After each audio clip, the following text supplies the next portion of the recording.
একসময় যে মেয়েটার আবদারের শেষ ছিল না, প্রতিদিন নিত্য নতুন জিনিস লাগবে বলে মার কাছে বায়না করতাম যে আমার কালকের মধ্যেই এটা লাগবে, না হলে চলবেই না।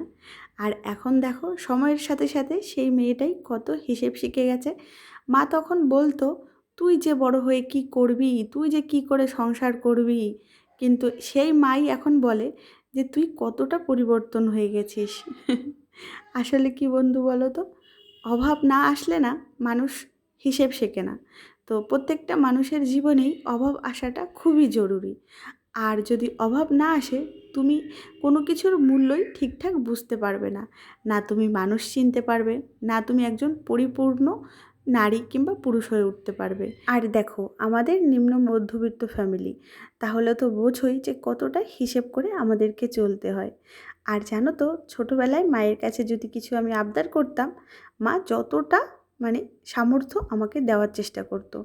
এইবার যদি নাই পেরে উঠতো, ধরো খুব টানাটানি পড়েছে, তখন তো মায়ের কষ্ট হতো, কিন্তু আমি তো অতটাও বুঝতাম না। তাই বলি যে আমি মায়ের পরে খুব চাপ দিতাম যে আমার এটা লাগবেই, ওই রকম আমি কোনো দিনই ছিলাম না। কিন্তু তাও না, মা আমার মন খারাপ থাকলে মায়ের ভালো লাগতো না। তো মা যেখান থেকে পারুক অ্যারেঞ্জ করে আমার সেই আবদারটা মেটাতো। আর এখন এই যে নিজে মা হয়েছে, তো এখন বুঝি যে সন্তানের কোনো আবদার যদি বাবা মা হয়ে মেটাতে না পারা যায়, তাহলে কতটা কষ্ট হয়। তো গুড মর্নিং সবাই, কেমন আছো বন্ধুরা? আশা করি ভালো আছো তোমরা সবাই। আর আমি মামুনি, আমিও অনেক ভালো আছি। আর দেখো আজকে সকালটাও অনেক ব্যস্ততার মধ্যে দিয়ে শুরু হয়েছে, তাই জন্য সেই রকম কোনো ভিডিও ক্লিপস নিতে পারিনি। তো যখন যখন আমি একটু রেস্ট করছিলাম সেই ভিডিওগুলোই নিয়েছি। তারপর দেখো আমার তো সকালের কাজবাজ কমপ্লিট হয়ে গেছে, আর এই যে খেতে বসে গেছি। আর আমার বর তো খেয়ে আগেই বেরিয়ে গেছে, আর বাড়িতে সবারই খাওয়া হয়ে গেছে, বাকি ছিলাম শুধু আমি।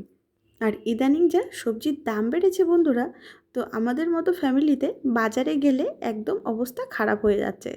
যাদের আর্থিক অবস্থা ভালো আছে তাদের নয় চলে যাবে, কিন্তু আমাদের মতন যারা আছো দিনানুদিন খাও, তো তাদের অবস্থা খুবই খারাপ। আর সবজির দাম বাড়বেই বা না কেন বলো বন্ধুরা? এই যে যে পরিমাণে বৃষ্টি হচ্ছে, তো বৃষ্টিতে তো সমস্ত ফসল নষ্ট হয়ে যাচ্ছে, তো চাষিদের তো ক্ষতি প্রচুর হচ্ছে।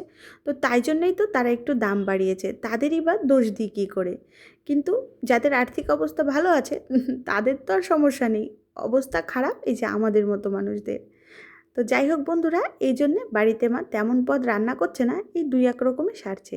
এই যে বেগুনগুলো আমাদের বাড়ির গাছেরই বেগুন, আর গাটি কচু আর ইলিশ মাছ দিয়ে তরকারি করেছে। আর এই বছরের এই যে প্রথম ইলিশ আসলো আমাদের বাড়িতে, তো তেমন একটা বড় না, তাও না অনেকটা দাম নিয়ে নিয়েছে। তো যাই হোক বন্ধুরা, অনেক গল্প করলাম আজ এই অবধি, পরে তোমাদের সঙ্গে আবার গল্প করতে চলে আসবো। সবাই